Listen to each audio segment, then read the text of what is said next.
Nikimzungumzia mfalme wa taarabu, bwana kila mmoja anajua atakuwa ameshajua hapa namzungumzia nani. Sasa mfalme wa muziki wa taarabu nchini ambaye anafahamika kwa jina la Mzee Yusuf ameweza kufunguka kila kitu kikubwa ambacho pia kiliweza kumfanya adum miaka mingi na mkewe Leila Rashid na kufichana mambo au kufichana mambo fulani. Moja kati ya ukifuatilia katika mahusiano yake ni mtu ambaye amedumu sana kwa muda mrefu, alafu pia sio watu wa kuficha sana vile vitu vyao. Sasa Mzee Yusuf pamoja na Leila ambaye pia ni mwimbaji nyota wa miondoko hiyo ya taarabu ni moja ya wanandoa ambao pia waliweza kudumu pamoja huku wakiendeleza sanaa yao ya muziki tofauti na ilivyokuwa mastaa wengine wenye majina makubwa kama wao, kwa sababu kuna wengine walikuwa akiwa yeye na mpenzi wake wanafanya kazi ya muziki au wanafanya kazi ya superstar. Tunajua kila mmoja anakuwa famous kwa upande wake, inakuwa ni ngumu sana kuweza kutimiza yale malengo ambayo wanakuwa labda walitegemea kuweza kuyatimiza hapo baadaye. Sasa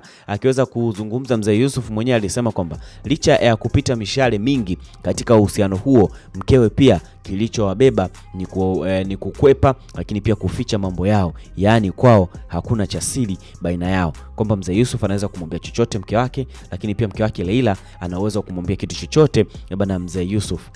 Unajua na mkoti hapa alichokisema kwamba unajua mke wangu amekuwa akisikia mengi sana, lakini kwa kuwa nikirudi nyumbani simfichi wala sina makando, ananiamini, sina mchepuko, aliweza kusema bwana Mzee Yusuf. Sasa Mzee Yusuf alioana na Leila mwaka 2004 hadi kwa mwaka huu wanandoa hawa wameweza kufikisha umri wa miaka 21 tangia waanze kuwa wanandoa au kuweza kuoana katika ndoa hiyo, huku kila mmoja akiendelea na shughuli ya muziki. Baba anaimba taarabu, mama anaimba taarabu, tukiondoka wote tunaenda kuimba, mambo yanakuwa poa. Collaboration tukiamua wenyewe tunazitoa kwenye masuala mazima ya taarabu, vichambo vinakuwa ni vingi, kumekuwa kuna story nyingi sana kuhusiana na wao pia.